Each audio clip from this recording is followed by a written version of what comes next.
Hari Om and good morning. Welcome to the online class of Chinmaya Mission College.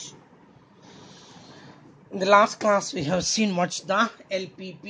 That means linear programming problems. Linear programming problems. എന്താണൊക്കെ ഞാൻ പറഞ്ഞു തന്നിരുന്നതാണ് linear programming problems. That means we are making mathematical models. We are converting to the given data into quantity. That means mathematical model. We are making mathematical models. തന്നിരിക്കുന്നതിന് മുന്നേ നമ്മൾ mathematical മാത്സിലേക്ക് convert ചെയ്യാണ്. എന്നിട്ട് അതിനൊരു model ഉണ്ടാക്കുകയാണ്. ഇന്ന കാര്യങ്ങൾ ഇങ്ങനെയൊക്കെയാണ്. അതുകൊണ്ട് ഇങ്ങനെ ചെയ്താൽ ഇത്തരത്തിൽ ലാഭം ഉണ്ടാക്കാം അല്ലെങ്കിൽ നഷ്ടം കുറയ്ക്കാം. ഇതാണ് നമ്മൾ കാണിക്കുന്നത്. അപ്പം ഇവിടെ വി ആർ മേക്കിംഗ് ഇക്വേഷൻസ്. കേട്ടല്ലോ, ഇൻഇക്വാലിറ്റീസ് ആണ് ഇക്വേഷൻ്റെ ഒരു മറ്റൊരു പ്രത്യേകത. ലീനിയർ ഇക്വേഷൻ ആണ്. ലീനിയർ മീൻസ് ഫസ്റ്റ് ഓർഡർ, അതായത് സ്ക്വയർ ഉണ്ടാവില്ല. എക്സ് സ്ക്വയർ x2 സ്ക്വയർ ഒന്നും ഉണ്ടാവില്ല. ഇവിടെ x1 x2 x3 അങ്ങനെയൊക്കെ ഉണ്ടാവുള്ളൂ. ഒരിക്കലും സ്ക്വയറുകൾ ഉണ്ടാവില്ല. അപ്പോൾ ഫസ്റ്റ് ഓർഡർ ആണ് നമ്മളിവിടെ കാണുന്നത്. ലീനിയർ എന്നുള്ള വാക്ക് അതിൽ നിന്നാണ്. Programming means we are making programming for to achieve certain objectives. ചില പ്രത്യേക ഉദ്ദേശങ്ങൾ നേടിയെടുക്കാൻ. To maximise the profit or to minimise the cost. That's objects we are having. കേട്ടല്ലോ, to achieve these aims, objectives, we are making programs. അതിനുള്ള programmes ഉണ്ടാക്കുന്നു. അതെങ്ങനെയാണ്? Mathematic മോഡലിലൂടെയാണ് ഉണ്ടാക്കുന്നത്. അല്ലാണ്ട് എഴുതി വയ്ക്കുകയല്ല ചെയ്യുന്നത്, സംഖ്യകളിലൂടെയാണ് അത് കാണിക്കുന്നത്. And here we express these things with the help of equations. Equations ആണ് ഇവിടെ കാണിക്കുന്നത് മുഴുവൻ. ഇൻഇക്വാലിറ്റീസ് ആണ്. കേട്ടല്ലോ, നോട്ട് ഈക്വൽ ടു അങ്ങനെയല്ല. എന്താണ് ഈക്വൽ ടു എന്നുള്ള വാക്കേ ഉപയോഗിക്കുന്നില്ല ഇവിടെ. ഇവിടെ ലെസ് ദേനോ അല്ലെങ്കിൽ less than or equal to, greater than or equal to, ഇങ്ങനെ മാത്രമേ വരുന്നുള്ളൂ. അതിൽ ഞാൻ 3 കാര്യങ്ങളാണ് ഞാൻ അന്ന് പറഞ്ഞത്. ഒന്ന്, ഫസ്റ്റ് തിങ് ഈസ്, ആദ്യത്തേത് എന്താണ്? Objective formula. അതാണ് ആദ്യം നമ്മൾ ചെയ്യുന്നത്. അതിൻ്റെ ഒബ്ജക്റ്റീവ് ഫങ്ഷൻ എഴുതി വയ്ക്കുകയാണ്. ഒബ്ജക്റ്റീവ് ഫങ്ഷൻ എന്ന് പറഞ്ഞാൽ whether our aim is to maximise or minimise. ഈ പ്രോബ്ലം മാക്സിമൈസേഷൻ്റെ ആണോ മിനിമൈസേഷൻ്റെ ആണോ, അതാണ് ഒബ്ജക്റ്റീവ് ഫങ്ഷൻ എന്ന് പറയുന്നത്. അത് ആദ്യം കണ്ടുവയ്ക്കണം. അപ്പോൾ first thing is to decide whether it is related with the profit or loss. Profit ആണെങ്കിൽ ദാറ്റ് ഈസ് മാക്സിമൈസേഷൻ. ലോസ് അല്ലെങ്കിൽ കോസ്റ്റ് ഒക്കെ ആണെങ്കിൽ അതെന്താണ്? മിനിമൈസേഷൻ. അതാണ് ആദ്യമേ നിങ്ങൾ അറിഞ്ഞിരിക്കേണ്ട കാര്യം. പലപ്പോഴും ചോദ്യത്തിൽ ഉണ്ടായിരിക്കും മാക്സിമൈസ് ചെയ്യുക അല്ലെങ്കിൽ മിനിമൈസ് ചെയ്യുക എന്നുള്ളത്. പക്ഷെ നിങ്ങളത് ആദ്യം കണ്ടുപിടിക്കണം. എന്നിട്ട് നമ്മൾ ആ ഒബ്ജക്റ്റീവ് ഫംഗ്ഷൻ എഴുതി വയ്ക്കുന്നു. എന്താ objective function? Maximise Z is equal to. Profit ആണെങ്കിൽ പ്രോഫിറ്റ് എഴുതി വയ്ക്കുക. ലോസ് ആണെങ്കിൽ കോസ്റ്റ് എന്താണോ തന്നിട്ടുള്ളത് അത് എഴുതി വയ്ക്കുക. അപ്പം ആ കോസ്റ്റിൻ്റെ കോഎഫിഷ്യൻ്റ് അഥവാ പ്രോഫിറ്റിൻ്റെ കോഎഫിഷ്യൻ്റ് x1 പ്ലസ് രണ്ടാമത്തെ പ്രോഫിറ്റിൻ്റെ കോഎഫിഷ്യൻ്റ് ഇൻറ്റു x2 കഴിഞ്ഞു. മൂന്നാമതൊരെണ്ണുണ്ടെങ്കിൽ ആ മൂന്നാമത്തേതിൻ്റെ എത്രയാണോ അതിൻ്റെ വാല്യൂ ഇൻറ്റു x3. അത്രയേ ഉള്ളൂ. അവിടെ ഈക്വൽ ടു എന്നൊന്നുമില്ല. പിന്നെ അടുത്തത് subject to condition, subject to constraints, subject to limit. There are certain limitations. ഞാൻ അതിൻ്റെ കാരണങ്ങൾ പറഞ്ഞു. ഒരു മെഷീനും കണ്ടമാനം നേരം വർക്ക് ചെയ്യാനൊന്നും പറ്റില്ല. ഒരു തൊഴിലാളിനെയും വല്ലാതെ നേരം വർക്ക് ചെയ്യിക്കാനൊന്നും പറ്റില്ല. There are certain limitations, certain restrictions, certain constraints, certain conditions. അപ്പം നമ്മൾ രണ്ടാമത്തേത് ഇതിന് സപ്പോർട്ടീവായിട്ട്, അതായത് മാക്സിമൈസേഷൻ ആണെങ്കിൽ അതിനോട്, അല്ലെങ്കിൽ മിനിമൈസേഷൻ ആണെങ്കിൽ അതിനോട്, what ever it may be, അതിനോട് ബന്ധപ്പെട്ടിട്ട് സപ്പോർട്ടീവായിട്ട് we will be given some information. അത് എഴുതുന്നു. അതാണ് ഇക്വേഷനായിട്ട് വരുന്നത്. ഇൻഇക്വാലിറ്റീസ് ആയിരിക്കും അത്. കേട്ടല്ലോ, അത് ഓരോന്നും എത്ര സമയം ഉപയോഗിക്കുന്നുണ്ടെന്ന് എഴുതുന്നുണ്ടാവും. എന്നിട്ട് ആ സമയത്തിൻ്റെ ലിമിറ്റേഷൻസ് തന്നിട്ടുണ്ടായിരിക്കും. ഇത്ര സമയം ഉപയോഗിക്കാവൂ, അല്ലെങ്കിൽ ഇത്ര സമയത്തിൽ കുറവ് ഉപയോഗിക്കാൻ പാടില്ല. Certain conditions may be there.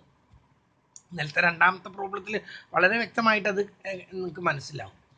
അതുപോലെ തന്നെ അപ്പം അത് 2 ഇക്വേഷൻ ആണെങ്കിൽ 2 എണ്ണാണെങ്കിൽ 2 ഇക്വേഷൻ ഉണ്ടാവും, 3 എണ്ണാണെങ്കിൽ 3 ഇക്വേഷൻ ഉണ്ടാവും. അത്രയേ ഉള്ളൂ. എത്ര വേണമെങ്കിൽ ഇക്വേഷൻസ് ഉണ്ടാകാം. അത് കഴിഞ്ഞ് പിന്നെ അവസാനം കാണിക്കുന്നത് മൂന്നാമത്തെ ഒരു ഇത് നമുക്ക് അറിയേണ്ടത് എന്താണെന്ന് വെച്ചിട്ടുണ്ടെങ്കിൽ that is known negativity condition. അതാണ് നോൺ നെഗറ്റിവിറ്റി കൺസ്ട്രെയിൻ. നമ്മൾ ഇപ്പൊ കണ്ട constraints that may be technical constraints or availability constraints or resource constraints അതൊക്കെ ആയിരിക്കാം. മൂന്നാമത് പറയുന്നതിൻ്റെ കൺസ്ട്രെയിൻസ് അഥവാ ലിമിറ്റേഷൻ എന്ന് പറയുന്നത് നോൺ നെഗറ്റിവിറ്റി. അതായത് X1ഉം X2ഉം എത്ര യൂണിറ്റ് X1 ഉൽപ്പാദിപ്പിക്കണം, എത്ര unit X2 ഉൽപ്പാദിപ്പിക്കണം, that won't be negative value. That may be 0 or greater than 0. അത് നെഗറ്റീവ് അല്ല. അതാണ് X1, X2 not greater than or equal to 0. കേട്ടല്ലോ. ഇനി മൂന്നെണ്ണം ഉണ്ടെങ്കിൽ X1, X2 and X3 are greater than or equal to 0. 0യേക്കാൾ വലുതാണ് എന്നാണ് കാണിക്കുന്നത്. ഇനി നമ്മൾ ഇന്നൊരു 2 പ്രോബ്ലം കൂടി അതിൽ ചെയ്താൽ നിങ്ങൾക്ക് ഒരുവിധ കാര്യങ്ങൾ ഇപ്പൊ തന്നെ മനസ്സിലായില്ല എന്നുള്ള അർത്ഥത്തിലല്ല കേട്ടോ. ഇപ്പൊ തന്നെ ഒരുവിധമൊക്കെ മനസ്സിലാവേണ്ട കുട്ടികൾക്ക് മനസ്സിലാവും. ഈ പ്രോബ്ലം ആണെങ്കിൽ കുറേ വലുതാണ്, പക്ഷെ ഇതിൽ ചെയ്യാനൊന്നുമില്ല എന്നുള്ളതാണ് ഏറ്റവും പ്രത്യേകത. മാർക്ക് പെട്ടെന്ന് വാരിയെടുക്കാൻ പറ്റിയ ഇതാണ്. ഇതിന്റെ മുമ്പിലത്തെ ചാപ്റ്ററിലത്തെ ഇതും അതുപോലെ അതായത് ഡിസിഷൻ മേക്കിങ്ങും അതുപോലെ തന്നെ ഈ LPPയും പെട്ടെന്ന് നിങ്ങൾക്ക് മാർക്ക് എടുക്കാവുന്നതാണ്. ഇതിന് മുമ്പുണ്ടായിരുന്ന 2 ചാപ്റ്റർ ഉണ്ടായിരുന്നു ഇതിന് പകരമായിട്ടുണ്ടായിരുന്നത്. ഒന്ന് ടെസ്റ്റിങ്ങും ഹൈപ്പോത്തീസിസും, മറ്റൊന്ന് അനോവയും. എന്തൊരു ബുദ്ധിമുട്ടായിരുന്നു എന്നറിയാം. അത് ഓർത്തിരിക്കാനൊക്കെ എത്ര ബുദ്ധിമുട്ടാണെന്നറിയാം. ആ ഒരു ബുദ്ധിമുട്ടൊന്നും ഇതിലില്ല. ഇത് വളരെ സിമ്പിൾ ആക്കിയിരിക്കുകയാണ്. നിങ്ങളുടെ സിലബസ് വളരെ സിമ്പിൾ ആക്കിയിരിക്കുക. ഇനി നമുക്ക് ഈ പ്രോബ്ലം ഒന്ന് കണ്ടു നോക്കാം. ശ്രദ്ധിക്കും. A decorator means house decorator, home decorator, വീടൊക്കെ ഡെക്കറേറ്റ് ചെയ്യാൻ വരുന്ന ആൾക്കാരുണ്ടല്ലോ. A decorator manufactures 2 types of lamp A and B. കല്യാണങ്ങൾക്കൊക്കെ ഡെക്കറേറ്റ് ചെയ്യാൻ വരുമ്പോൾ പലതരത്തിലുള്ള കളറിലുള്ള ബൾബുകൾ വീടിൻ്റെ മുമ്പിലൊക്കെ ഇങ്ങനെ ഞാത്തിയിടണം നിങ്ങൾ കണ്ടിട്ടുണ്ട്. അപ്പോൾ 2 തരത്തിലുള്ള ബൾബുകളാണ് അവിടെ ഉൽപ്പാദിപ്പിക്കുന്നത്. ഒന്ന് എയും മറ്റൊന്ന് ബിയും ആണ്. Both lamps go through 2 technicians, first cutter and second finisher. ഈ 2 ബൾബുകൾ ഈ ലാമ്പുകൾ, ബൾബല്ല ലാമ്പ് എന്ന് പറഞ്ഞാൽ ഏതെങ്കിലുമൊക്കെ ഒരു മോഡൽ, പ്രത്യേക മോഡലൊക്കെ ആയിരിക്കാം വീടിനെ ഡെക്കറേറ്റ് ചെയ്യുന്നതല്ലേ. ആ ലാമ്പുകൾ 2 ലാമ്പുകളും ഗോ ത്രൂ 2 technician, 2 ടെക്നീഷ്യന്മാരുടെ കയ്യിലൂടെ കടന്നു പോകും. ടെക്നീഷ്യൻ എന്ന് പറഞ്ഞാൽ മനസ്സിലായല്ലോ നിങ്ങൾക്ക്. ഒരാളുടെ പണി ഫസ്റ്റ് കട്ടർ. ആദ്യത്തെ ആൾക്ക് എവിടെയൊക്കെയാണ് കട്ട് ചെയ്യേണ്ടത്, എവിടെയൊക്കെയാണ് അതിൻ്റെ വയറ് കൊടുക്കുന്നത്, എവിടെയൊക്കെ കട്ട് ചെയ്യണം, അതുപോലെ തന്നെ എന്തെങ്കിലുമൊക്കെ മോഡിഫിക്കേഷൻ വരുത്തണോ, കട്ട് ചെയ്യേണ്ട കേസുകളാണ് അയാൾ ചെയ്യുന്നത്. അത് കഴിഞ്ഞ് അയാൾ രണ്ടാമത്തെ ആൾക്ക് കൊടുക്കും. And he's the finisher. അയാൾക്ക് അതിൻ്റെ ഫിനിഷിംഗ് ആണ്. അതിൽ പെയിൻറ്റിങ്, സ്പ്രേ പെയിൻറ്റ് ചെയ്യാം, അതുപോലെ എന്തെങ്കിലുമൊക്കെ ഫിനിഷിംഗ് വർക്ക് നടത്താനുണ്ടെങ്കിൽ അതൊക്കെ നടത്താം. ഇതാണ് രണ്ടാമത്തെ. അപ്പം കട്ടറിലൂടെയും ഫിനിഷറിലൂടെയും ഈ 2 ആളുകളിലൂടെയും ഈ 2 ബൾബുകൾ, ഈ 2 തരത്തിലുള്ള ബൾബുകൾ എയും ബിയും കടന്നു പോകേണ്ടതായിട്ടുണ്ട്. Lamp A requires 2 hours of the cutter's time and 1 hour of the finisher's time. ആദ്യത്തെ ലാമ്പിന് അത് കട്ടറുടെ ടൈം 2 മണിക്കൂർ കട്ടർ അതുമ്പോൾ വർക്ക് ചെയ്യണം. അത് കഴിഞ്ഞ് ഫിനിഷർക്ക് കൊടുക്കുന്നു, അയാൾ അതുമ്പോൾ 1 മണിക്കൂറും വർക്ക് ചെയ്യണം. ലാമ്പ് എയുടെ കാര്യം പറഞ്ഞിരിക്കുന്നത്. ലാമ്പ് ബിക്ക് പറയുന്നത് requires 1 hour of cutter's time and 2 hours on finisher's time. Lamp ബിക്ക് അതിനു വേണ്ടിയിട്ട് 1 മണിക്കൂർ കട്ടർ അതുമ്പോൾ പണിയണം, 2 മണിക്കൂർ ഫിനിഷറും അതുമ്പോൾ പണിയണം. The cutter has 104 hours. കട്ടർക്കാണെങ്കിൽ 104 മണിക്കൂറാണ് അയാൾക്കൊരു മാസത്തിലുള്ളത്. തരാൻ പറ്റിയ അവർ 104 മണിക്കൂർ തരും. And the finisher has 76 hours of available time each month. അപ്പോൾ ഫിനിഷർക്ക് 76 അവറും തരും, കട്ടർക്ക് 104 മണിക്കൂറും. അതിലപ്പുറത്ത് അവർ വർക്ക് ചെയ്യില്ല. അതിൻ്റെ താഴെ കണ്ടിട്ടേ വർക്ക് ചെയ്യില്ല, അതിൻ്റെ അപ്പുറത്തേക്ക് അവർ പോവില്ല. Profit on the lamp A is ₹6 and the lamp B is 11. രണ്ടിൻ്റെയും പ്രോഫിറ്റ് തന്നിട്ടുണ്ട്. ഇത്ര മതി നമുക്കിത് എന്താണെന്നുള്ളത് ഉടനെ തന്നെ മനസ്സിലാക്കാം. എന്നാലും ഇവർ തന്നിട്ടുണ്ട്. Formulate A mathematical model, LPP model, linear programming problem model. നമുക്ക് ഉണ്ടാക്കുന്ന മാത്തമാറ്റിക്കൽ മോഡൽ ഉണ്ടാക്കാണ്. അപ്പം ഞാൻ നിങ്ങളോട് പറഞ്ഞു ആദ്യം നമ്മൾ എന്താ ചെയ്യേണ്ടത്, അത് ഒരു ടേബിൾ ഉണ്ടാക്കുകയാണ് ചെയ്യുന്നത്. ടേബിള് ടേബിൾ ഉണ്ടാക്കണം എന്നുള്ളതിന് ഒരു നിർബന്ധവും ഇല്ല കേട്ടോ. നിങ്ങൾ അങ്ങനെ എന്താണ് ആരെങ്കിലും ചോദിച്ചിട്ടുണ്ടെങ്കിൽ ഞങ്ങളോട് ഞങ്ങളുടെ മാഷ് പറഞ്ഞു ടേബിൾ ഉണ്ടാക്കി, അങ്ങനെയൊന്നും ഇല്ല. ടേബിൾ ഉണ്ടാക്കിയാൽ പെട്ടെന്ന് നമുക്ക് അതിൻ്റെ ഉത്തരം കിട്ടും, തെറ്റാതെ ഉത്തരം കിട്ടും. അപ്പോൾ കാര്യങ്ങൾ നിങ്ങൾക്ക് പെട്ടെന്ന് മനസ്സിലാവും. അതുകൊണ്ടാണ് ഞാൻ ടേബിളിൻ്റെ കാര്യം പറഞ്ഞത്. അല്ലാണ്ട് ടേബിൾ തന്നെ പഠിച്ചിരിക്കണമെന്ന് നോ, അങ്ങനെയൊന്നുമില്ല. ഇതൊരു ടിപ്പാണ്, എളുപ്പത്തിൽ ചെയ്യാനുള്ള ഒരു വഴിയാണ്. ഞാനൊക്കെ തുടങ്ങിയത് ഇങ്ങനെയായിരുന്നു. ഇന്നിപ്പോൾ എനിക്കൊന്നും വേണ്ടതിൽ നോക്കിയാൽ തന്നെ ഞാൻ പറയുമായിരിക്കാം, പക്ഷേ ഏറ്റവും നല്ലത് ടേബിൾ ഉണ്ടാക്കാണ്. അപ്പോൾ ഇവിടെ എന്താണ്, 2 ലാമ്പ് ഉണ്ട്. ലാമ്പിൽ നിന്നും കിട്ടുന്ന പ്രോഫിറ്റ് ആണ് profit on lamp A and lamp B.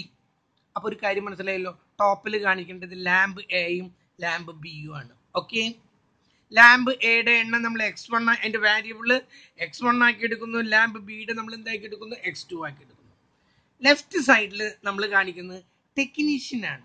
എത്ര ടെക്നീഷ്യൻ ഉണ്ട്, 2 ടെക്നീഷ്യൻ ഉണ്ട്, 1ഉം 2ഉം കാണിക്കുന്നു. ഏറ്റവും താഴെ പ്രോഫിറ്റ് എഴുതുന്നു. ഏറ്റവും റൈറ്റ് സൈഡിലായിട്ട് അവൈലബിലിറ്റി ഓഫ് അവേഴ്സ്, എത്ര മണിക്കൂർ വീതമുണ്ട്. ഞാൻ കല്യൊന്നും വരച്ചിട്ടില്ല.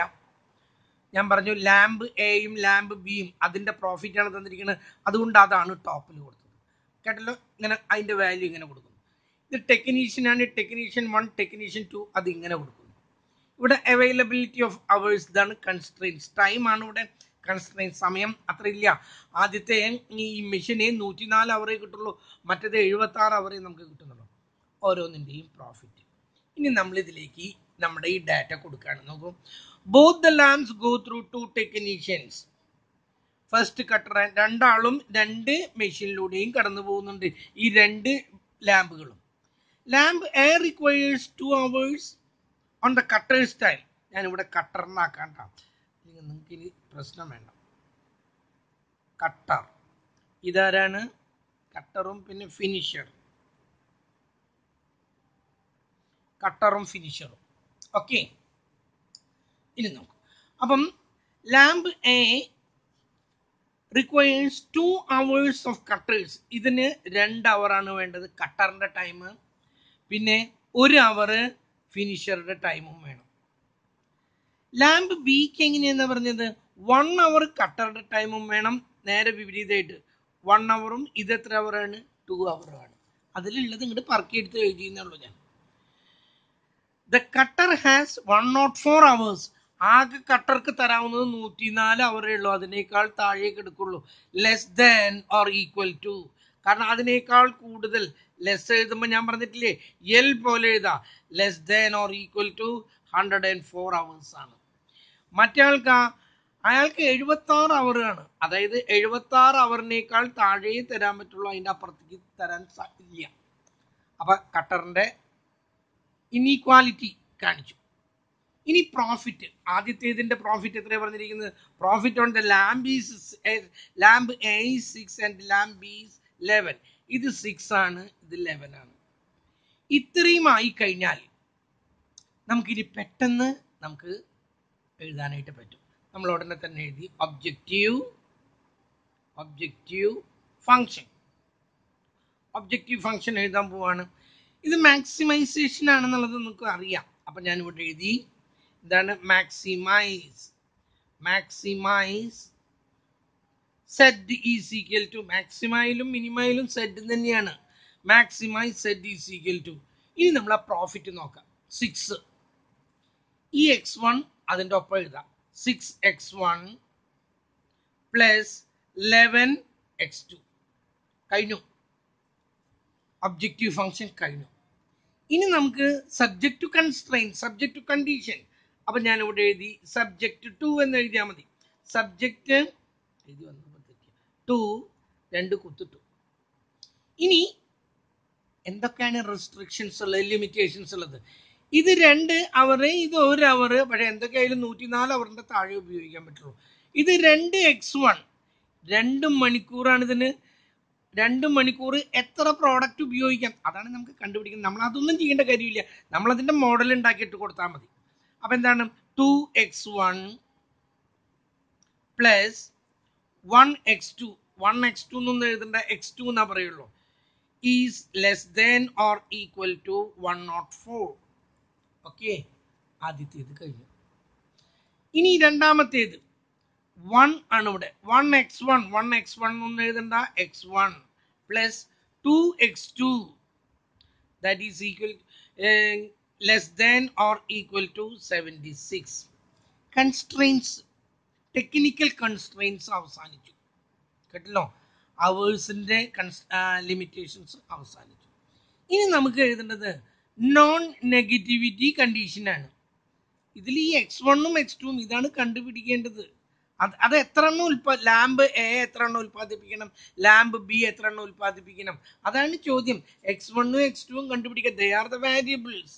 അത് നമ്മൾ ദേ ആർ ദ അൺനോൺസ്. അത് കണ്ടുപിടിക്കാനാണ് നമ്മൾ ഇതൊക്കെ എഴുതിയത്. ഇനി നമ്മൾ പറയുകയാണ് ഈ x1ഉം x2ഉം ഒന്നുകിൽ 0 ആകാം, അല്ലെങ്കിൽ 0-നേക്കാൾ അധികം, അല്ലാണ്ട് 0-നേക്കാൾ താഴെ ഒരിക്കലും വരുന്നില്ലല്ലോ. ഞാൻ ഇവിടെ എത്ര കുട്ടികളെ പഠിപ്പിച്ചു എന്ന് ചോദിച്ചാൽ ഞാൻ പറഞ്ഞു -3 കുട്ടികളെ പഠിപ്പിച്ചു എന്ന് പറയോ? ഇല്ല. ഇന്നലെ വന്നത് എത്രയാണ്, 54 കുട്ടികളായിരുന്നു. ഇന്ന് 62 കുട്ടികൾ വന്നിട്ടുണ്ട്. അല്ലാണ്ട് ഞാൻ -56 കുട്ടികൾ എന്ന് പറയില്ല. അതുപോലെ ഇവിടെ പ്രൊഡക്ഷൻ ഒരിക്കലും നെഗറ്റീവ് ആകില്ല. അത് നമ്മളൊന്ന് എടുത്തെഴുതുന്നു. x1, x2 they are greater than or equal to 0. 0 ആകാം, അല്ലെങ്കിൽ 0യേക്കാൾ വലുതാകാം. x1 0 ആകാം, 0യേക്കാൾ വലുതാകാം. x2 0 ആകാം, 0യേക്കാൾ വലുതാകാം. കഴിഞ്ഞു. പ്രോബ്ലം കാണുമ്പോൾ വല്ലാതെ തോന്നിക്കുന്നുണ്ടെങ്കിലും ചെയ്യാനൊന്നുമില്ല, വായിച്ചിങ്ങോട്ട് എത്തിക്കാനുള്ള ബുദ്ധിമുട്ടുള്ളൂ. ടേബിൾ വരച്ചത് കൊണ്ടാണ് ഇത്രയും ഈസി ആയിട്ട് നിങ്ങൾക്ക് ഇത് പറ്റിയത്. ഇല്ലെങ്കിൽ അത് എഴുതി വെച്ച് അങ്ങോട്ടും ഇങ്ങോട്ടും ഒക്കെ തെറ്റും. അതുകൊണ്ട് ഈ ടേബിൾ വരച്ചിട്ട് തന്നെ ആളുകൾ നമ്മളോട് പറഞ്ഞോട്ടെ, ഒരു വസ്തു അറിയാതെ ടേബിളൊക്കെ വരച്ച് കളിക്കാൻ എന്ത് വേണമെങ്കിൽ പറഞ്ഞോട്ടെ, ഒരു റഫായിട്ടെങ്കിലും ഒരു ടേബിൾ വരയ്ക്കാനായിട്ട് നിങ്ങൾ ശ്രദ്ധിക്കുക. എന്നിട്ട് ചെയ്താൽ മതി. ഒരു പ്രോബ്ലം കൂടി ഉണ്ട്. ഈ പ്രോബ്ലം കൂടി കഴിഞ്ഞിട്ട് നമുക്ക് നിർത്താം. ശ്രദ്ധിക്കും.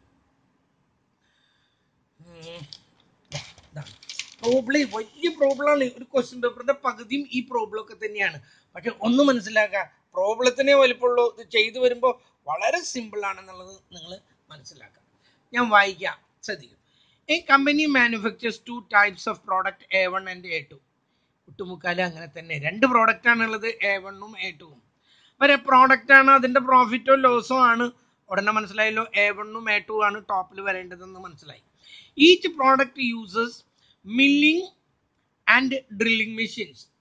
മില്ലിംഗ് എന്ന് പറഞ്ഞാൽ ഇടിക്കുക കേട്ടല്ലോ. അവിടെ ഈ 2 പ്രോഡക്റ്റിനും മില്ലിംഗും ഉണ്ട്, ഡ്രില്ലിംഗ് എന്ന് പറഞ്ഞാൽ തുളയ്ക്കുക. ഇടിക്കലും ഉണ്ട്, തുളയ്ക്കലും ഉണ്ട്. അങ്ങനെ 2 മെഷീനുകളിലൂടെ ഈ 2 ടൈപ്പുള്ള പ്രോഡക്റ്റുകളും കടന്നു പോകണം. The process time per unit of A1 on the milling is 10 hours and on the drilling machine is 8 hours. ആദ്യത്തെ പ്രോഡക്റ്റ് A1ന് മില്ലിങ്ങില് അത് എത്ര സമയം എടുക്കുന്നു? 10 അവർ എടുക്കുന്നു. ഡ്രില്ലിങ്ങിന് 8 അവർ എടുക്കുന്നു. The processing time per unit of A2, രണ്ടാമത്തെ പ്രോഡക്റ്റിന്റെ പ്രത്യേകത എന്താണ്? On the milling is 15 hours, 15 മണിക്കൂർ മില്ലിങ്ങിൽ ഉപയോഗിക്കുന്നു. And on the drilling machine 10 hours, 10 hours drilling മെഷീനിൽ ഉപയോഗിക്കുന്നു. ഓക്കെ, നമ്മൾ നേരത്തെ ചെയ്ത അതേ പ്രോബ്ലങ്ങൾ തന്നെ, ഒരു വ്യത്യാസവും ഇല്ല. The maximum number of hours available per week on the milling and drilling machines are 80 hours and 60 hours respectively. അപ്പം മില്ലിങ്ങിന് എത്ര അവറാണ്? 80 hours ഉണ്ട്. ഡ്രില്ലിങ്ങിന് എത്ര അവർ ഉണ്ട്? 60 hours ഉണ്ട് റെസ്പെക്റ്റീവ്ലി എന്ന് പറഞ്ഞിട്ട് യഥാക്രമം.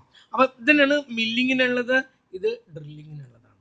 ഇനി also the profit per unit of selling A1 and A2 are, A1ൽ നിന്നും കിട്ടുന്ന പ്രോഫിറ്റ് 25 ആണ്, A2ൽ നിന്നും കിട്ടുന്ന പ്രോഫിറ്റ് 35 ആണ്.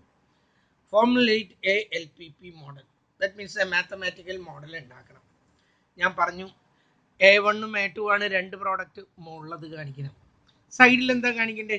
മെഷീൻ ഉണ്ട്, മില്ലിംഗ് മെഷീൻ ഉണ്ട്, ഡ്രില്ലിംഗ് മെഷീൻ ഉണ്ട്. മെഷീൻസ് എന്ന് കാണിക്കുക, താഴെ മില്ലിംഗ് മെഷീൻ, അതിൻ്റെ താഴെ ഡ്രില്ലിംഗ് മെഷീൻ, അതിൻ്റെ താഴെ പ്രോഫിറ്റ്. ഈ സൈഡിൽ ആദ്യത്തേൽ പ്രോഡക്റ്റ് A1, അവിടെ ബ്രാക്കറ്റിൽ X1 എന്ന് എഴുതാം.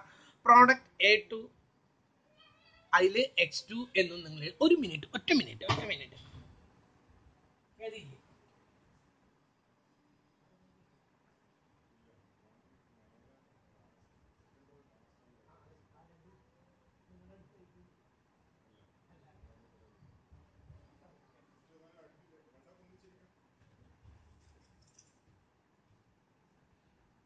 യെസ്. അപ്പം ലാസ്റ്റ് കോളായിട്ട് നമ്മൾ എന്താ എഴുതാം? Availability of machine hours. ധാരാളമായിട്ട് മെഷീൻ അവേഴ്സ് ഇല്ല. അതാണ് കൺസ്ട്രെയിൻസ്, അതാണ് ലിമിറ്റേഷൻസ്. ഞാൻ നോക്കും, ഞാനിവിടെ എഴുതി വെച്ചിട്ടുണ്ട്. ഞാൻ പറഞ്ഞു പ്രോഡക്റ്റ് A1 അതിന് X1 എന്ന് കൊടുത്തു, പ്രോഡക്റ്റ് A2 അതിന് X2. ഇതാണ് ഏറ്റവും ഇമ്പോർട്ടൻറ്റ്. ഇത് മുകളിൽ വരണം. ഇതിൻ്റെ പ്രോഫിറ്റ് ആണ് കണ്ടുപിടിക്കേണ്ടത്. മില്ലിംഗ് മെഷീൻ്റെ പ്രോഫിറ്റോ ഡ്രില്ലിംഗ് മെഷീൻ്റെ പ്രോഫിറ്റോ അല്ല. അങ്ങനെയാണെങ്കിൽ ഇത് രണ്ടും മുകളിലോട്ട് പോകണമായിരുന്നു. ടേബിൾ എഴുതുമ്പോൾ റഫായിട്ടൊരു ടേബിള്. ഇതൊന്നും ഇമ്പോർട്ടൻ്റ് അല്ല, ഇതല്ലേ ഇമ്പോർട്ടൻ്റ്. ഇതിന് ശേഷം എഴുതാൻ പോകുന്ന ഇക്വേഷൻസ് കേട്ടല്ലോ, ഇൻഇക്വാലിറ്റീസ്, അതുപോലെ ഒബ്ജക്റ്റീവ് ഫോർമുല, അതുപോലെ എന്താണ് നോൺ നെഗറ്റിവിറ്റി കണ്ടീഷൻ, അതിനാണ് ഇമ്പോർട്ടൻറ്റ്. ഇത് അതിനു വേണ്ടി റഫായിട്ടൊന്ന് വരയ്ക്കേണ്ട കാര്യമുള്ളൂ. അപ്പം നമ്മൾ മുകളിൽ ഇതിൽ ഈ മില്ലിംഗ് മെഷീൻ്റെയും ഡ്രില്ലിംഗ് മെഷീൻ്റെയും പ്രോഫിറ്റ് ആണ്. ഇത് നേരെ തിരിയണം, ഇത് രണ്ടും മുകളിലേക്ക് പോകണം. ഇതിൻ്റെ പ്രോഫിറ്റ് ആയതുകൊണ്ടാണ് ഇത് രണ്ടും മുകളിൽ എഴുതി. പ്രോഡക്റ്റ് താഴേക്ക് മെഷീൻ എഴുതി, milling machine, drilling machine, profit, product A1 ഉടനെ തന്നെ ബ്രാക്കറ്റിൽ എഴുതുക X1. അതാണ് ഇമ്പോർട്ടൻ്റ്. അതാണ് ഒരു മിനിറ്റ് കേട്ടോ.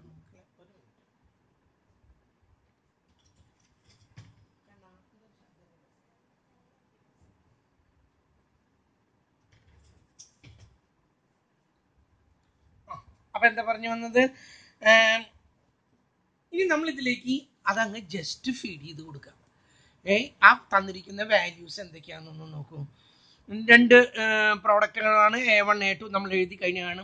മില്ലിംഗ് ഡ്രില്ലിംഗ് മെഷീനിലൂടെയും കടന്നു പോകണം, അത് രണ്ടും എഴുതി കഴിഞ്ഞതാണ്. The process time per unit of A1ന്റെ കാര്യം പറയുന്നത് 10 hours on milling and 8 hours on drilling. Product എയുടെ ഈ X1ഉം X2ഉം എഴുതണുണ്ട്. അതാണ് അതിൻ്റെ ഏറ്റവും മുഖ്യമായ കാര്യം. X1ഉം X2 ആണ്. നമ്മൾ X1 X2 എന്ന് എഴുതാം. മൂന്നാമത്തെ ഒരു പ്രോഡക്റ്റ് ഉണ്ടെങ്കിൽ X3 എന്ന് കൊടുക്കുന്നു. കേട്ടല്ലേ, ഇതാണ് നമുക്ക് കണ്ടുപിടിക്കേണ്ടത്. ഇതാണ് ഇതിലെ വാരിയബിള്. ഇത് കണ്ടുപിടിക്കാനാണ് നമ്മൾ ഇതൊക്കെ ചെയ്യുന്നത്.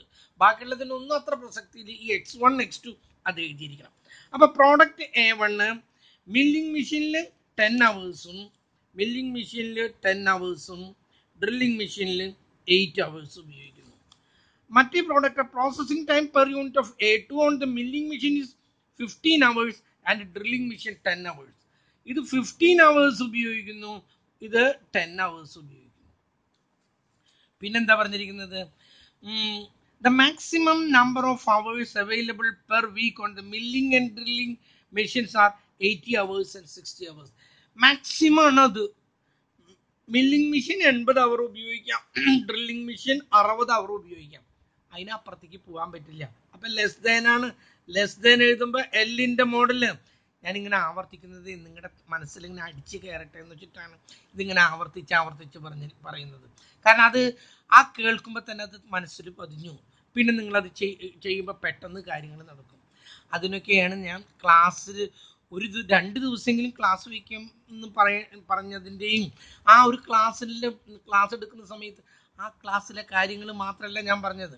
ഞാൻ നോർമൽ ഡിസ്ട്രിബ്യൂഷൻ എടുക്കുന്ന സമയത്ത് നോർമൽ ഡിസ്ട്രിബ്യൂഷൻ്റെ കാര്യം മാത്രമല്ല, ബൈനോമിയലിൻ്റെയും പോയിസോണിൻ്റെയും ഒക്കെ കാര്യങ്ങൾ പറഞ്ഞത്. കേൾക്കുമ്പോഴുണ്ടല്ലോ കുട്ടികളെ, ഇങ്ങനെ ഈ വീഡിയോ ക്ലിപ്പിലൂടെ കേൾക്കുന്നത് പോലെയല്ല. എൻ്റെ മുമ്പിൽ നിങ്ങൾ ഇരിക്കുകയാണെങ്കിൽ നിങ്ങൾ ആ അറ്റൻഡ് ചെയ്യുമ്പോൾ തന്നെ നിങ്ങളുടെ മനസ്സിലേക്ക് കുറേ കാര്യങ്ങൾ കടന്നു. അതുകൊണ്ട് തന്നെ എക്സാമിനേഷന് പോകുമ്പോൾ നിങ്ങൾക്ക് പെട്ടെന്ന് അത് എന്തെങ്കിലുമൊക്കെ എഴുതാൻ പറ്റും. അത് വീഡിയോ ക്ലിപ്പിലൂടെ അത് സാധിക്കില്ല. നിങ്ങൾ എത്ര ആൾ ഇത് എത്രമാത്രം വായിക്കേണ്ടതെന്ന് പോലും എനിക്കറിയില്ല. എന്നെ നിങ്ങൾ കാണുന്നില്ല. ഞാൻ കാണുമ്പോൾ എൻ്റെ ചുണ്ടനക്കത്തിലൂടെയാണ് നിങ്ങൾ കാര്യങ്ങൾ മനസ്സിലാക്കേണ്ടത്. നമുക്കതിനൊരു ഇതുമില്ല. അതുകൊണ്ടാണ് 2 ക്ലാസ്സെങ്കിലും 2 ക്ലാസ് നിർബന്ധമായിട്ട് വേണമെന്ന് പ്രിൻസിപ്പളോട് അത്രയും ഇതായിട്ട് ഞങ്ങൾ ആവശ്യപ്പെട്ടതിൻ്റെ കാരണം അങ്ങനെയെങ്കിലും നിങ്ങളുടെ 2 വാക്ക് കേൾക്കട്ടെ. ഇത് എത്ര ആൾ വായിക്കേണ്ടതെന്ന് നിങ്ങൾക്കറിയോ? ഇല്ല. ഓരോ ക്ലാസ്സിലും എത്ര കുട്ടികൾ ഓരോന്നും കാണുന്നുണ്ടെന്നുള്ളത്, ഏത് ഫോൺ നമ്പറുകാരനെ ഇത് കണ്ടിട്ടുള്ളത് എന്നുള്ളത് എൻ്റെ കയ്യിലുണ്ട്. ഓരോ ക്ലാസ്സും അതൊക്കെ പറഞ്ഞാൽ അങ്ങോട്ട് കുറേ അങ്ങ് കാട് കയറിപ്പോവും. പിന്നെ അത് പ്രശ്നങ്ങളായി തീരണ്ടെന്ന് കരുതിയിട്ടാണ് അങ്ങോട്ട് അതിനെക്കുറിച്ചിട്ട് ഒരു കംപ്ലൈൻ്റ് ആയിട്ട് പറയാത്തത്. വേണ്ട കുട്ടികൾ പഠിക്കട്ടെ, വേണ്ടാത്ത കുട്ടികൾ പഠിക്കണ്ട. ഇപ്പം തന്നെ ഇത് കിട്ടിയാൽ കേട്ടല്ലോ, കിട്ടിയാൽ നിങ്ങൾ രക്ഷപ്പെട്ടു. കാരണം S5ഉം S6 ഒക്കെ എളുപ്പത്തിൽ പാസ്സാവും. S3ഉം S4 ആണ് കുട്ടികൾ ഏറ്റവും കൂടുതൽ കുട്ടികൾ തോൽക്കുന്നത്. അവിടെ തോറ്റാൽ 1 വർഷം പിന്നെ പോയി. ഈ S3 S4 പോയി ആ പേപ്പർ എഴുതണമെങ്കിൽ പിന്നത്തെ S3 S4 വരണമെങ്കിൽ നിങ്ങളുടെ S6 കഴിഞ്ഞിട്ടാണ് നിങ്ങൾക്ക് അതിനൊരു ചാൻസ് കിട്ടുക. അവിടെയാണ് അതിൻ്റെ ഏറ്റവും വലിയ ദോഷം. അത് വൈകിയാൽ റിസൾട്ട് വരാൻ ഒരു വർഷം നിങ്ങളുടെ വേസ്റ്റാണ്. അത് ഒഴിവാക്കാനാണ് ഈ S4ഉം S3യും ഒന്ന് ശ്രദ്ധിക്കുക എന്ന് പറയുന്നത്. ഏറ്റവും കൂടുതൽ കുട്ടികൾ തോൽക്കുന്നതാണ് S3ക്കും S4നും. അതുകൊണ്ട് ക്ലാസ് കേൾക്കുമ്പോഴെങ്കിലും ഒന്ന് ശ്രദ്ധിക്കുക. ഇതൊന്ന് ഇടയ്ക്കൊക്കെ ഒന്ന് എടുത്തൊന്ന് പൊടി തട്ടി നോക്കുക. പരീക്ഷയുടെ തലേദിവസം ഒന്നും നോക്കിയിട്ട് യാതൊരു കാര്യമില്ല. നമ്മൾ അത് അങ്ങോട്ട് പറഞ്ഞു പോകണ്ട. അപ്പം ആദ്യത്തേത് എത്ര പറയണമെന്ന് പറഞ്ഞത് 80 hours ആണെന്ന് പറഞ്ഞാൽ അതിൻ്റെ താഴെയാണ് പറഞ്ഞു വന്നത്. ലെസ് ദാൻ എന്നുള്ളത് എൽ കണ്ടല്ലോ, എല്ലാണ് എഴുതിയിരിക്കുന്നത് ഓർ ഈക്വൽ ടു. രണ്ടാമത്തേതും ലെസ് ദാൻ ആണ്, 60 hourൽ കൂടുതൽ അതിനും നിങ്ങൾക്ക് ഇല്ല, കേട്ടല്ലോ. ഇനി അവസാനം പറയുന്നത് ഇതിന്റെ പ്രോഫിറ്റ് ആണ്. എയിൽ നിന്ന് 25, ബിയിൽ നിന്നും 35. ഇത് 25ആണ്, ഇത് 35ആണ്. ഇത്രയും എഴുതി കഴിഞ്ഞാൽ നിങ്ങൾക്ക് അതിൽ നോക്കിയിട്ടുണ്ടെങ്കിൽ പെട്ടെന്ന് ഒബ്ജക്റ്റീവ് ഫംഗ്ഷൻ ഉടനെ തന്നെ എഴുതി. നമ്മൾ ഒബ്ജക്റ്റീവ് ഫംഗ്ഷൻ എഴുതാൻ പോവാണ്. ആദ്യത്തെ എന്താ ഒബ്ജക്റ്റീവ് ഫംഗ്ഷനിൽ നമ്മൾ എഴുതുന്നത് മാക്സിമൈസേഷൻ ആണ് ഇവിടെ ഉദ്ദേശിച്ചത്. മിനിമൈസേഷൻ ആണെങ്കിൽ മിനിമൈസ് എന്നാണ് എഴുതാം. Maximise set is equal to ഈ രണ്ട് പ്രോഫിറ്റ് എഴുതാം, x1ഉം x2ഉം അതിൻ്റെ കൂടെ എഴുതാം. Equal to 25x1 plus 35x2. ആദ്യത്തേത് കഴിഞ്ഞു. ഇനി നമുക്ക് എന്താ കൺസ്ട്രെയിൻസ് ആണ്, ലിമിറ്റേഷൻ ആണ്. അത് ഇവിടെ ടൈമാണ് കൺസ്ട്രെയിൻസ്. ഉടനെ തന്നെ എഴുതാൻ എന്താണ് സബ്ജക്റ്റ് ടു, മറക്കരുത്. Subject to condition, subject to constraints, subject to limitation, subject to എന്ത് റെസ്ട്രിക്ഷൻ എന്ത് വേണം അതിൻ്റെ ഒന്നും ആവശ്യമില്ല. നിങ്ങൾ ഇത്രയും എഴുതാം. സബ്ജക്റ്റ് ടു എന്നുകൊണ്ട് 2 കുത്തങ്ങിടാം.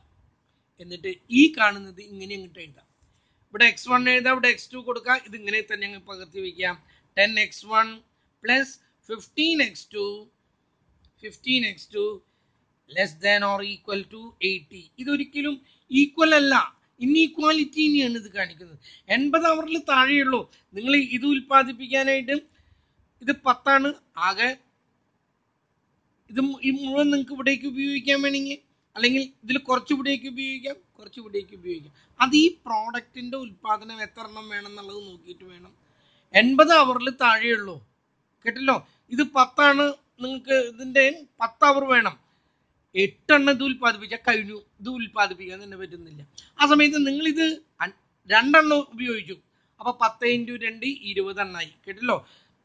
2 × 10 20 കഴിഞ്ഞു. ബാക്കിയുള്ള 60ഉം ഇതിന് കൊടുക്കാം. അതായത് ഇത് 4 യൂണിറ്റ് ഉപയോഗിക്കാന്ന്. അതാ പറഞ്ഞ. അപ്പൊ എങ്ങനെ കൂട്ടിയാലും 80 hourലേക്കാൾ കൂടാൻ പാടില്ല. അതാണ് less than or equal to എന്ന് കൊടുത്തത്. രണ്ടാമത്തേത് എടുക്കാം. അതെന്താ 8x1 plus 10x2 is equal less than or equal to 60. ആകെ 60 ഉള്ളൂ. ഇത് 8 hour ഇതിന് വേണം. 8 × 5 എണ്ണം ഉൽപ്പാദിപ്പിച്ചു. 5 എണ്ണാണ് 5 40 കഴിഞ്ഞു. ബാക്കി 2 hour ഉള്ളൂ, അല്ലെ 20 hour ഉള്ളൂ. ആ 20 hour ഇവിടേക്ക് എത്ര കൊടുക്കാം? 2 യൂണിറ്റ് ഉൽപ്പാദിപ്പിക്കാം. 2 × 10 20. അത് നിങ്ങൾക്ക് എങ്ങനെയാണെന്നുള്ള ഇതൊക്കെയാണ് കണ്ടീഷൻസ്. ഇനി നിങ്ങൾ എങ്ങനെയാണെങ്കിൽ തീരുമാനിച്ചോളൂ. അതാണ് ഞാൻ പറഞ്ഞത് മാത്തമാറ്റിക്കൽ മോഡൽ എന്ന് പറഞ്ഞത്. ഇങ്ങനെയൊക്കെയാണ്. 80 hour ഉള്ളൂ. ഇതിന് ഒരു യൂണിറ്റിന് 10 hour വേണം. ഇതൊരു യൂണിറ്റിന് 15 hour വേണം. ഇത് 3 യൂണിറ്റ് ഉപയോഗിച്ചോളൂ, ബാക്കിയുള്ളത് ഇതിന് കൊടുത്തോളൂ. അല്ലെങ്കിൽ ഇത് 5 യൂണിറ്റ് ഉപയോഗിച്ചോളൂ. 5 യൂണിറ്റ് ഉപയോഗിക്കാൻ പറ്റില്ല, കാരണം 15 × 5 75, പിന്നെ ഇല്ല. 5 യൂണിറ്റ് കൊണ്ട് ഒന്നും ചെയ്യാൻ പറ്റില്ല. അപ്പൊ ഇതൊരു 4 യൂണിറ്റ് ഉപയോഗിച്ചു. 15 × 4 60. ബാക്കി എത്രയുണ്ട്? 20 ഉണ്ട്. അത് ഇവിടേക്ക് കൊടുത്തു. അപ്പൊ ഇത് 2 യൂണിറ്റ് ഉപയോഗിക്കും. ഇങ്ങനെയൊക്കെയാണ് കണ്ടീഷൻസ്. അതെന്താ വേണ്ടെങ്കിൽ ചെയ്തോളൂ എന്ന് നമ്മൾ അങ്ങോട്ട് പറയാണ്, കേട്ടല്ലോ. നമ്മൾ അങ്ങോട്ട് കൊടുക്കുകയാണ്. ഇങ്ങനെയൊക്കെയാണ്, നിങ്ങൾക്ക് ഇനി എന്താ വേണ്ടെങ്കിൽ ചെയ്യാം. എന്നിട്ട് അവസാനം നമ്മൾ നോൺ നെഗറ്റിവിറ്റി കണ്ടീഷൻസ് പറയാണ്. അതായത് x1 2 ഉള്ളൂ ഇവിടെ. അതുകൊണ്ടാണ് x1 ആൻഡ് x2 എന്ന് പറഞ്ഞത്. 3 എണ്ണം ഉണ്ടെങ്കിൽ 3 എണ്ണവും കാണിക്കാം. എന്നിട്ട് പറയാം that is always greater than or equal to 0. ഇതൊരിക്കലും 0 അല്ല, 0 ആകാം കേട്ടോ, കേട്ടല്ലോ. ഇത് ഈ ഒരു പ്രോഡക്റ്റ് 8 യൂണിറ്റ് ഉൽപ്പാദിപ്പിച്ചു. ഇത് 0 യൂണിറ്റ് ഉൽപ്പാദിപ്പിച്ചു. ഓക്കെ, ഒരു വിരോധമില്ല. 8 യൂണിറ്റ് ഇത് ഉൽപ്പാദിപ്പിച്ച 80, അത് മാത്രം ഉൽപ്പാദിപ്പിക്കാം. ഇത് നോക്കൂ, ഇതൊരു 6 യൂണിറ്റ് ഉൽപ്പാദിപ്പിച്ചു. 6 × 10 60. ഇത് ഉപയോഗിക്കില്ല. അതൊക്കെ നിങ്ങളുടെ താല്പര്യമാണ്. 0 വരെ ആകാം x1ഉം x2ഉം. അതിന്റെ താഴേക്ക് നെഗറ്റീവ് ആയിട്ട് പോവില്ല. കഴിഞ്ഞു. That's all for today. കേട്ടല്ലോ, ഇതൊക്കെ ഒന്ന് ചെയ്ത് നോക്കാം. വളരെ സിമ്പിളാണ്, വളരെ ഇൻട്രസ്റ്റിംഗ് ആണ്. അത് ചെയ്ത് കണ്ടുപിടിക്കുമ്പോഴേ നിങ്ങൾക്ക് അതിൻ്റെ ഇൻട്രസ്റ്റിംഗ് മനസ്സിലാവുള്ളൂ. അതുകൊണ്ട് ഒരു പ്രാവശ്യമെങ്കിലും ഒന്ന് ചെയ്ത് നോക്കിയതിന് ശേഷം നിങ്ങൾ കാര്യങ്ങൾ മനസ്സിലാക്കുക. ഓക്കെ, അല്ലാണ്ട് ഞാൻ ഈ എഴുതി തരുന്നത് അങ്ങനെ തന്നെ പഠിച്ചിട്ടൊന്നും ഒരു കാര്യമില്ല. That's all for today.